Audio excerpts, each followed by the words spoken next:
Neville Goddard, January 26, 1968. Fourfold Vision.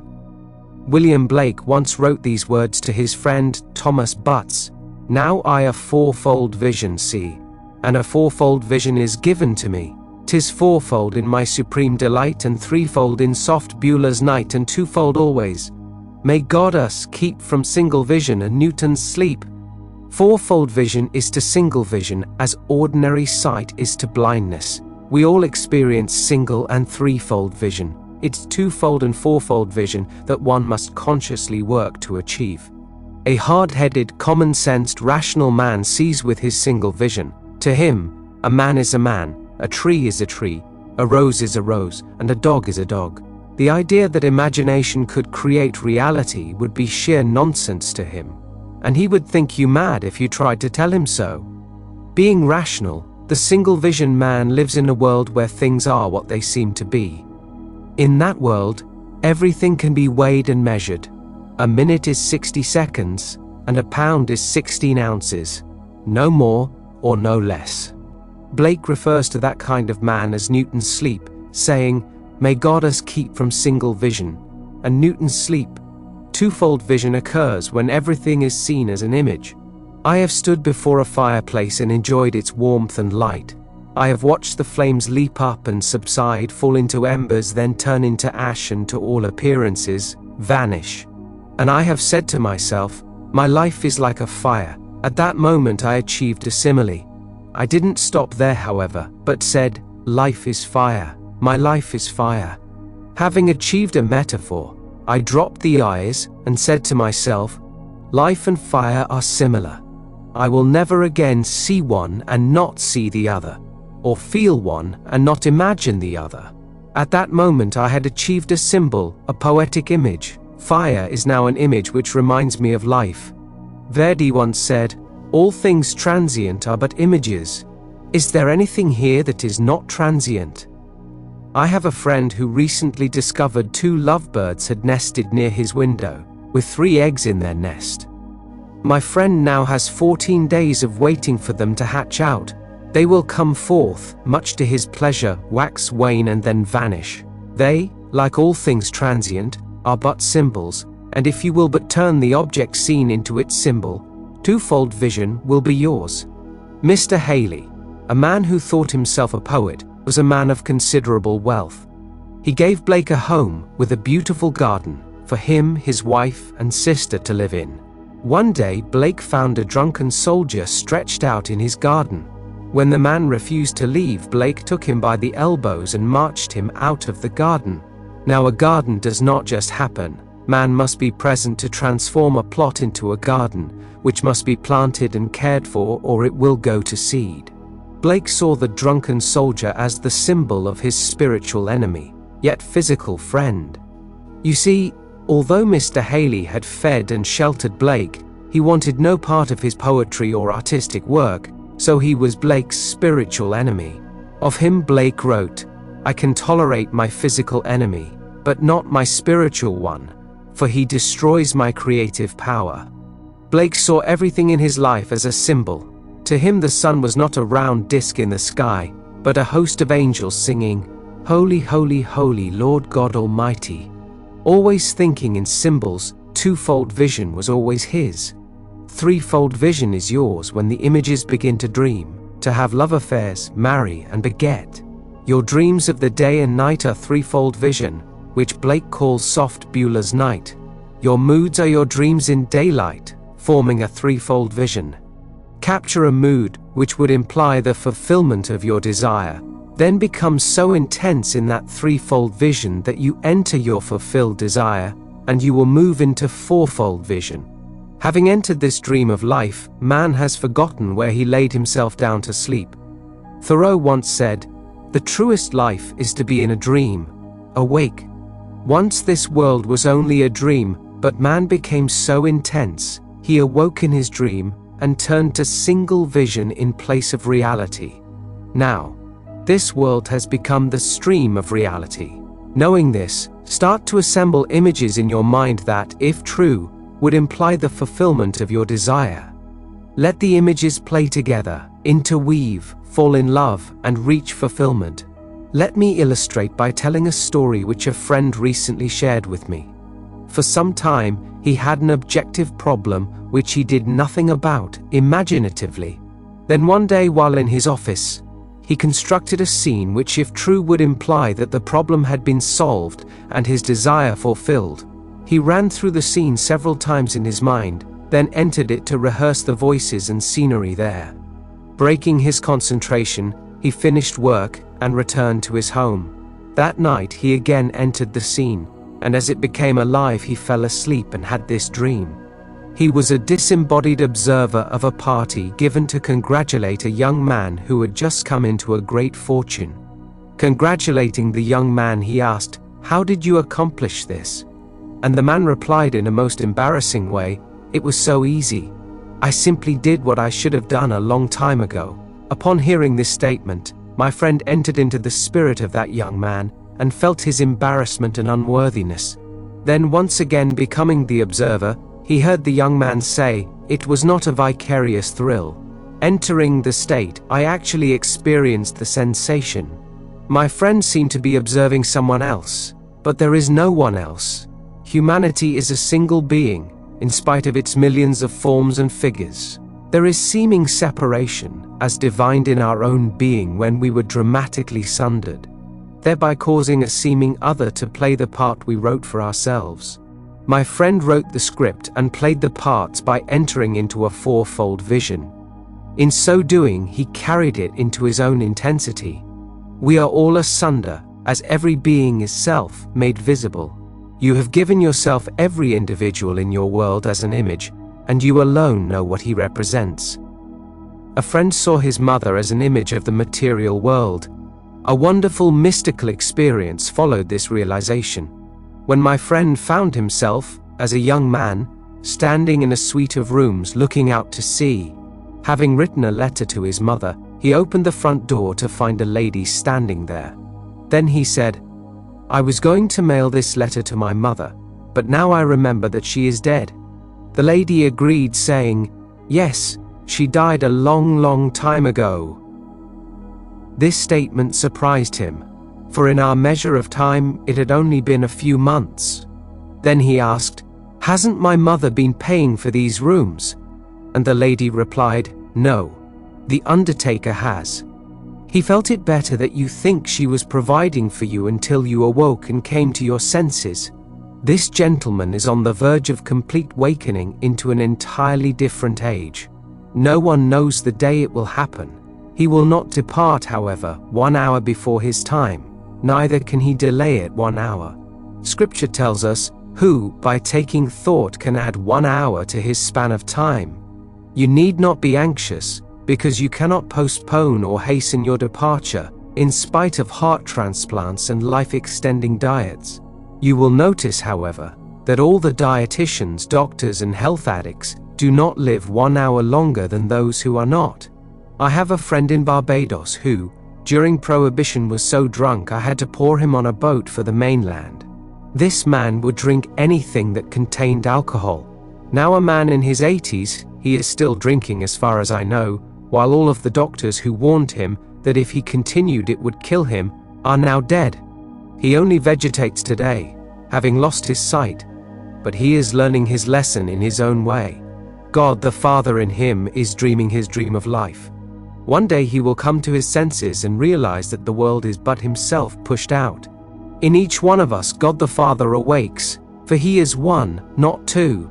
It is Christ who is dreaming, and it is Christ who awakens in this gentleman and this lady, in that gentleman and that lady, as the one Father. He awakens as the one who begot the dream. Therefore there is only one body, one Spirit, one Lord, one God and Father of all. So you see, this fourfold vision is within the experience of all. Everyone has experienced single vision, but everything in this world started as a dream. The room you are in began as a dream in the mind of someone. Its plans were executed in the mind of another. Now it has entered the stream of reality we call fact, yet it is still a dream, for its origin was a dream and its end is a dream. as all things bring forth after their kind. If you have a desire to supplant what you have now, you must start by assuming it is a dream. And when it objectifies itself and enters the stream of reality, may I tell you, it will still be dream. Imagination is the creative power which can cause that which was not to be. It can also cause that which is not to be. Therefore, it not only creates, but uncreates. This power is God. My friend knows this law and has applied it beautifully time and time again, yet we are all careless and often think a problem will take care of itself, but it will not. The power to change anything will lie dormant unless we operate it, as imagination does not operate itself. Begin now to practice the art of imagining every day. A concert pianist must constantly practice, for if he does not, and he is called upon to give a concert, he would not be ready. You must practice the art of imagining day after day, so that when you are faced with a problem, you will not put it aside, but will do something about it and move from soft Beulah's night into fourfold vision. Blake confessed that his greatest ecstasy was in fourfold vision, because it is the fulfillment of Scripture, of which he was a great student. In the 13th chapter of the book of Proverbs we are told, "Hope deferred makes the heart sick, but a desire fulfilled is a tree of life." If you want something, it is not going to come into being by saying, "I will have it someday." That is deferring your hope and making your heart sick. But if you believe that imagining creates reality, you will build a stage, paint the scenery, and place lovely images there. Then you will let them interweave, so that when you bring that scenery back into your mind, the actors will come alive and say the words you had dictated for them to say. The scene's power is in its implication. In my friend's case, the young man was being congratulated because something very important had happened in his life, and it had been so easily accomplished. A few years ago, a friend had a few skin cancers on his face. The doctor would give him no more radiation, so every day as my friend shaved, he saw his face clear of all blemishes. Today he cannot remember when they disappeared, but they are now gone, with no trace of ever having been present. So imagination can not only bring things into being, it can take things away. It can uncreate whatever it creates. In this wonderful world we have created nightmares which we cannot endure forever, so they will have to be uncreated. That is why I urge everyone to live nobly. Sow your mind with ideas worthy of recall, because the day is coming when that which is built on any foundation other than Christ will be consumed or uncreated. You will survive, but only as through fire. We bring all kinds of unpleasant things into our world and live with them until we discover we can uncreate them. Just as my friend uncreated the blemishes he had placed there, and he cannot tell you the moment they disappeared. You have the power to create and uncreate. Having brought something unlovely into your world, you can uncreate it if you are willing to create something in its place, and persist until your desire becomes fourfold. This world, although three-dimensional, is fourfold, for your dream has caused the world to enter the stream of reality. At this moment I am looking at you singly and in a threefold manner.